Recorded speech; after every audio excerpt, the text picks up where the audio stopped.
खबर। नगद सब्सिडी पर सरकार का चुनाव आयोग को जवाब, कहा बजट में किया था कैश सब्सिडी का ऐलान, चुनाव आयोग मंगलवार को करेगा फैसला। एफडीआई पर बीएसपी सुप्रीमो मायावती का बयान, कहा रिटेल में एफडीआई से नहीं काबू होगी महंगाई, किसानों को भी होगा नुकसान। गुजरात विधानसभा चुनाव में बीजेपी ने जारी किया घोषणा पत्र, मल्टीमीडिया प्रेजेंटेशन के जरिए मोदी ने गिनाई 10 साल की उपलब्धि। घोषणा पत्र में मोदी ने खोला वादों का पिटारा, कहा अगले 5 साल में बनाएंगे 50 लाख घर, गुजरात का करेंगे चहुमुखी विकास। और गुजरात के पूर्व मुख्यमंत्री केशुभाई पटेल का कांग्रेस उम्मीदवार श्वेता भट्ट को समर्थन, बीजेपी से अलग होने के बाद पटेल ने बनाई गुजरात परिवर्तन पार्टी। नमस्कार, जीएनएन न्यूज में आपका स्वागत है। मैं हूं वंदना त्यागी। बुलेटिन की शुरुआत करते हैं केंद्र सरकार से। नगद सब्सिडी पर सरकार ने चुनाव आयोग को जवाब दे दिया है। सरकार ने अपनी सफाई में कहा है कि उसने चुनाव आचार संहिता का उल्लंघन नहीं किया है। सरकार के मुताबिक इस योजना का ऐलान उसने बजट में ही किया था। सूत्रों के मुताबिक सरकार ने इससे जुटे कुछ कागजात चुनाव आयोग को दिए हैं, जिन्हें देखने के बाद चुनाव आयोग मंगलवार को फैसला करेगा। आपको बता दें कि गुजरात चुनाव से पहले केंद्र सरकार की नगद सब्सिडी योजना के ऐलान पर बीजेपी ने चुनाव आयोग से शिकायत की थी, जिसके बाद चुनाव आयोग ने कैबिनेट से जवाब मांगा।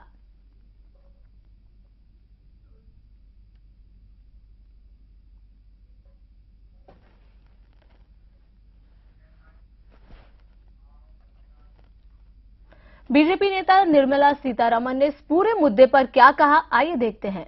शिकायत हमारी तरफ से हुई, जिसमें माननीय अडवाणी जी, सुषमा जी, जेटली जी सब गए थे, क्योंकि गुजरात में चुनाव होने वाले हैं और चुनाव के मद्देनजर रखते हुए कोड ऑफ कॉन्डक्ट लागू है और इस समय केंद्र सरकार से ऐसे एक पॉलिसी डिसीजन खुलेआम जाहिर हुआ, ये आपत्तिजनक है। इसीलिए शिकायत भारतीय जनता पार्टी की ओर से हुई। हम मीडिया के जरिए ये सुन रहे हैं कि चुनाव आयोग केंद्र कैबिनेट सचिव का एक लेटर लिखे हैं, उसका जवाब केंद्र सरकार से, सचिव से कैसे आ रही है, चुनाव आयोग को क्या जवाब दे रहे हैं, इसके सुनने के बाद, इसके विवरण मिलने के बाद हम जरूर इसके ऊपर टिप्पणी देंगे। केंद्र सरकार ने भले ही चुनाव आयोग को जवाब दे दिया हो, लेकिन नगद सब्सिडी योजना पर समाजवादी समेत विपक्ष सरकार की मंशा पर सवाल उठा रहा है। हमने जो मुद्दा चुनाव आयोग के सामने उठाया कि उसके टाइमिंग का है, अगर 1 जनवरी से करना था तो 17 दिसंबर को चुनाव होने के बाद कह सकते थे, लेकिन उनको करना देना, रोना धोना कुछ नहीं है, करना नहीं है, उनको केवल घोषणा करनी थी और वो गुजरात के चुनाव को प्रभावित करने के लिए करनी थी। अब वो समझ नहीं रहे, गुजरात में इनकी हालत इतनी खस्ता है कि ये कुछ भी करेंगे तो भी गुजरात में ये डूबने से नहीं बचेंगे। जो बड़ा राजनीतिक सवाल खड़ा होता है और जो बुनियादी सवाल है, जिसका जवाब भारतीय जनता पार्टी को, इस देश की जनता को देना चाहिए कि क्या वो कैश ट्रांसफर्स के हक में है या कैश ट्रांसफर्स के खिलाफ है। चुनाव आयोग ने जो प्रश्न पूछे हैं उसका उत्तर सरकार देगी। संवैधानिक संस्थाओं के प्रति हमारे सम्मान को का संकेत है। उसमें कोई ऐसी बात नहीं है कि आपको चिंता करने की जरूरत हो। Of course, they have a political agenda, but the timing has been questioned by Election Commission. Let us wait what reply this Congress party is going to give, or government, cabinet secretary. I mean the cabinet secretary is going to give. Let us wait for the reply of the government. Retail में FDI पर मायावती ने करीब करीब अपना रुख साफ कर दिया है। हालांकि वो अब भी एफडीआई के विरोध में है, लेकिन उन्होंने ये कहकर पेंच फंसा दिया है कि वो इस मुद्दे पर आखिरी फैसला संसद में लेंगी। ऐसे में सरकार और एफडीआई का विरोध कर रही बीजेपी और लेफ्ट दोनों के सामने मायावती के रुख को लेकर सस्पेंस बना हुआ है। आपको बता दें कि मंगलवार को लोकसभा में नियम 184 के तहत बहस होनी है और ये बहस सरकार के लिए साख का सवाल बनी हुई है कि भाई आप इसको लागू करो, जो लागू करना चाहे वो कर सकता है, जो नहीं करना चाहता वो ना करे। आपका ध्यान केंद्र सरकार के विवादित निर्णय विदेशी किराना के मुद्दे की तरफ दिलाना चाहती हूं।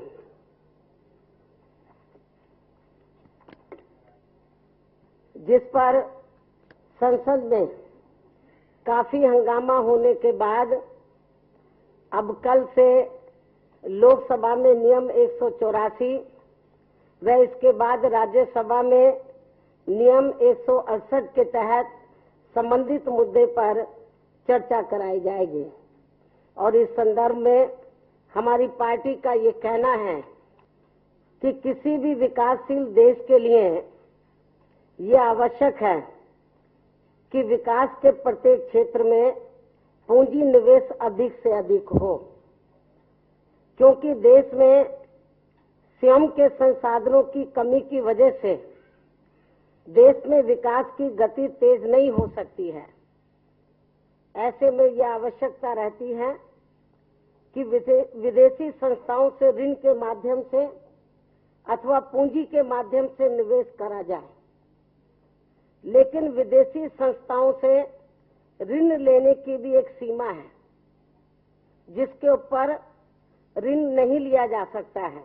ऐसे में विदेशी पूंजी निवेश ही एकमात्र संसाधन है और इस मामले में दुनिया के कई देशों ने तेजी से तरक्की करने के लिए विदेशी पूंजी निवेश का सहारा लिया है, किंतु विदेशी पूंजी निवेश की अनुमति देते समय इस बात की तरफ भी जरूर ध्यान देना चाहिए कि प्रत्यक्ष विदेशी निवेश यानी कि एफडीआई से देश की घरेलू अर्थव्यवस्था पर कोई विपरीत प्रभाव ना पड़े, क्योंकि पूर्वी एशियाई देशों में जिनमें थाईलैंड, मलेशिया, इंडोनेशिया आदि शामिल हैं, उनमें काफी समय पहले रिटेल में प्रत्यक्ष विदेशी निवेश की अनुमति दी थी तथा काफी मात्रा में पूंजी निवेश आमंत्रित भी किया गया था, परंतु उसका परिणाम बहुत अच्छा नहीं मिला है तथा उनकी अर्थव्यवस्था को बहुत खराब दौर से गुजरना पड़ा है। ऐसे में पूंजी निवेश किसी भी देश के विकास के लिए तो आवश्यक है, किंतु किन क्षेत्रों में पूंजी निवेश कराया जाए इसको भी देखा जाना चाहिए। प्रत्यक्ष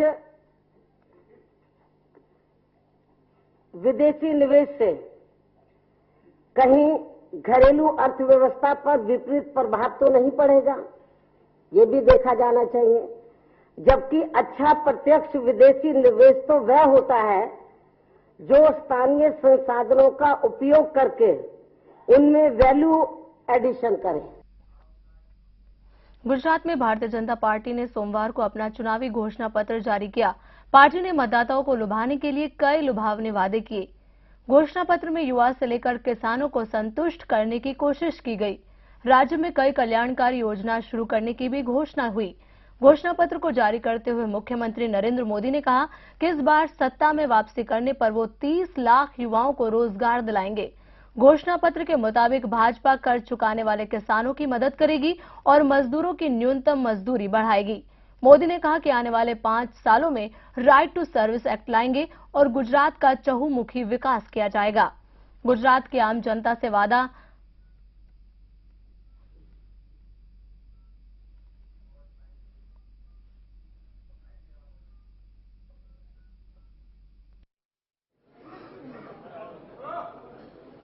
નવજવાનોને રોજગાર મળે એ અમારી પ્રાથમિકતા છે અને એને અમે ધ્યાનમાં રાખીને કેન્દ્રિત કર્યું છે। ગુજરાતે શ્વેત ક્રાંતિમાં નામના કમાઈ છે।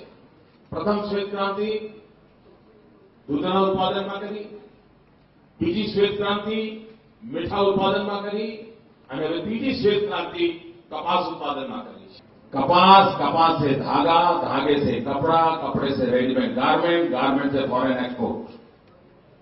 और इसलिए बहुत ही होलिस्टिक अप्रोच के साथ हम टेक्सटाइल पॉलिसी और टेक्सटाइल का विजन लेकर के आए हैं। आय कैसे बढ़े, एग्रीकल्चर में टेक्नोलॉजी कैसे ज्यादा उपयोग में हो, हमारा किसान उसको फॉरवर्ड लिंकेज, बैकवर्ड लिंकेज की पूरी सुविधाएं वैज्ञानिक तरीके से कैसे मिले, उस पर हम बल दे रहे हैं।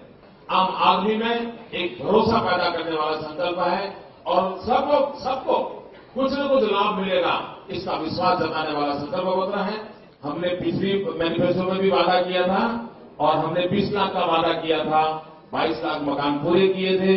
इस बार हम 50 लाख का वादा करते हैं और 50 लाख से भी ज्यादा पहुंचेंगे, ये मेरा विश्वास है। गुजरात बीजेपी ने घोषणा पत्र जारी किया। इस पर कांग्रेस प्रदेश अध्यक्ष अर्जुन मोढवाडिया ने क्या कुछ कहा, आइए देखते हैं। मैनिफेस्टो नहीं है, गुजरात की जनता का मजाक है। 17 साल के शासन में भारतीय जनता पार्टी ने जितनी भी हाउसिंग, अफोर्डेबल हाउसिंग की जितनी भी स्कीम थी वो उन्होंने बंद कर दी। आज कांग्रेस का जो घर नु घर प्रोजेक्ट है वो सक्सेस होने के बाद वो ये फिर से आम जनता को एक लॉलीपॉप दे रहे हैं, लेकिन जनता जान चुकी है कि ये सरकार आम लोगों की सरकार नहीं है, बड़े इंडस्ट्री की सरकार है। और बड़े इंडस्ट्रियलिस्ट को उन्होंने अरबों रुपीस की लोन और अरबों चौरस मीटर जमीन दी है, तो इस चुनाव में भी वोट वो इंडस्ट्रियलिस्ट से मांगे। बुलेटिन में फिलहाल वक्त हो चला एक छोटे से ब्रेक का, आप बने रहिए GNN न्यूज के साथ।